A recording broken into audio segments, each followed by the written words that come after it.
Jésus-Christ ne vient pas pour l'Église catholique. Non. Jésus-Christ ne vient pas pour les protestants. Non. Jésus ne vient pas pour les bouddhistes. Jésus ne vient pas pour les musulmans. Yes. Non, il vient pour un peuple humble. Yes. Pour un peuple qui dit la vérité. Yes. Amen. Pour un peuple qui est sage. Pour un peuple qui est saint. Pour un peuple qui est simple. Pour un peuple non dénominationnel. Amen. Pour un peuple qui aime Dieu de tout son cœur. Pour un peuple qui le cherche de tout son cœur. Jésus vient pour des personnes qui l'aiment de tout son cœur. Voilà pourquoi l'évangile de la Bible, ce n'est pas un évangile dénominationnel. Il n'y a pas une catégorie de religion ou de nom dans la Bible. Il n'y a que la caractéristique de ceux qui suivent Dieu aiment leurs ennemis. Ceux qui suivent le véritable Dieu aiment leurs ennemis et pardonnent ceux qui leur maudissent. La doctrine de la Bible consiste à dire aime ton prochain comme à toi-même. Ne fais pas aux autres ce que tu n'aimerais pas qu'on te fasse. Dans la religion du christianisme, de l'évangile, on ne va pas se venger de son ennemi. On va pardonner son ennemi. Amen. Mon frère, la solution pour la guerre dans ce monde, ce n'est pas qu'il y ait un nouveau politicien qui va emmener de l'argent en Afrique ou en Asie pour détruire la faim. Non.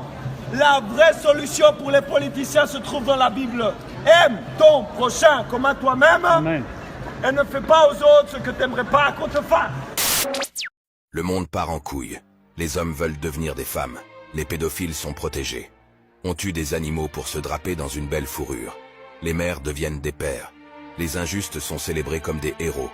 Les opprimés sont étiquetés comme des terroristes. Les gens râlent car ils n'ont pas le dernier iPhone, alors que pendant ce temps, des enfants meurent de faim à l'autre bout du monde. Les policiers, ceux censés être nos gardiens, font couler le sang au lieu de le protéger. Les enfants donnent des ordres à leurs parents, inversant les rôles de manière grotesque. Les religieux sont vus comme des fous, tandis que les athées sont adulés comme des génies. Notre moralité, notre humanité, notre sens du juste semblent avoir été jetés par la fenêtre, remplacés par une mascarade grotesque où la décadence est la norme. Et je me demande, où va-t-on? Où nous mène cette route sombre et tordue sur laquelle nous nous sommes engagés? Quand avons-nous perdu le nord, oublié ce qui est vraiment important? Il est temps de se réveiller, de regarder la réalité en face, aussi laide soit-elle. Il est temps de remettre les choses en ordre avant qu'il ne soit trop tard. Car ce monde, notre monde, mérite mieux que ce que nous lui infligeons actuellement. Selon la Bible, le rapport sexuel a pour seul but la procréation et doit de ce fait avoir lieu entre deux personnes de sexe opposé. Mais est-ce que la Bible ne pourrait pas être mise à jour? Hélas, la Bible n'est pas un iPhone.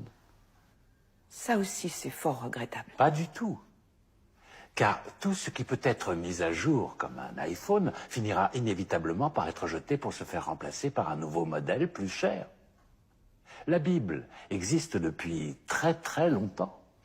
Et sa valeur n'a que très peu changé, voire pas du tout. Parce qu'elle ne peut pas être mise à jour. Les gouvernements les ont retirés. Je vais vous montrer l'Encyclopædia Britannica d'avant 1958 dans les bibliothèques. Voici le volume 2. C'est l'Encyclopædia America. Mais l'Encyclopædia Britannica est identique. C'est la version britannique, donc je l'appelle Britannica. C'est le volume 2 de la lettre A. On va à l'Antarctique de 1958 comme vous voyez. Voyons ce que dit l'Encyclopædia Britannica de 1958 sur l'Antarctique avant le traité.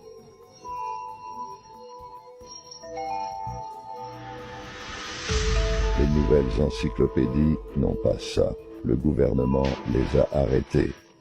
Remarquez ici, les vols ont prouvé que l'intérieur était sans caractéristiques. Il y a un dôme de 13 000 pieds à 80 degrés de latitude sud et 90 degrés de longitude est.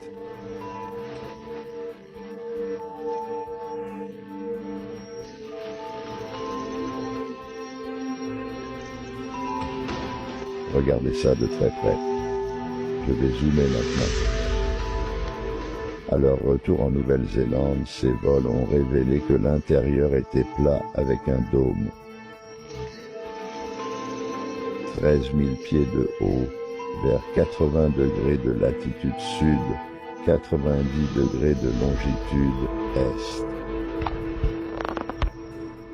Si ça vous semble confus, laissez-moi vous montrer sur le modèle héliocentrique de Google Earth. Nous voici maintenant à 80 degrés de latitude, 90 degrés de longitude.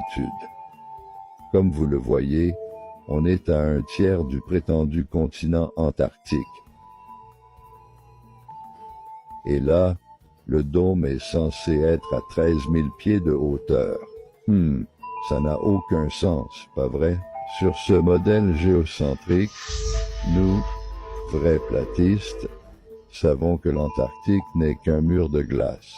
Donc si on va ici, à un tiers du mur de glace, comme sur l'image héliocentrique, c'est là que le dôme rejoint la glace à des centaines de kilomètres dans le désert glacé.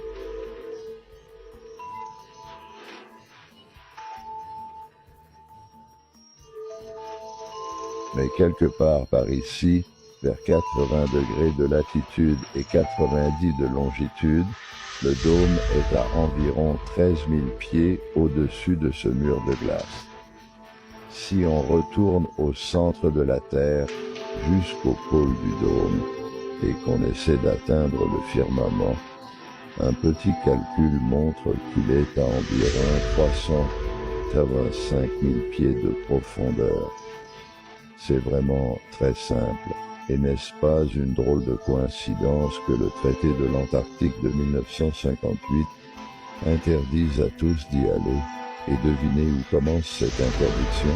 Au 80e parallèle sud. Comme vous pouvez le lire ici, l'Antarctique est un continent de l'hémisphère sud. C'est le 5e plus grand continent. Il a une superficie d'environ 14 millions de kilomètres carrés. Le continent est presque entièrement recouvert de glace et très difficile d'accès. Il n'y a que quelques stations de recherche sur le continent. On ne peut visiter l'Antarctique qu'avec l'autorisation des autorités. Bon, si tout ça vous est totalement inconnu et que c'est nouveau pour vous, vous pourriez penser que ce mec est dingue, qu'il ne sait pas de quoi il parle. Mais demandez-vous, pourquoi les cartes avant 1958 montrent une terre plate avec un mur de glace et un dôme, sans oublier que les cultures anciennes ont dépeint une terre plate avec un dôme pendant des millénaires. Et rappelons que la Bible décrit une terre plate avec des murs de glace et un firmament, un dôme. Pourquoi l'encyclopédie mentionne un dôme et donne sa hauteur exacte à certaines coordonnées? C'est parce qu'en 1958, tous les pays ont signé le traité de l'ONU interdisant l'Antarctique aux civils. Et la NASA a tout effacé, comme ils le font toujours.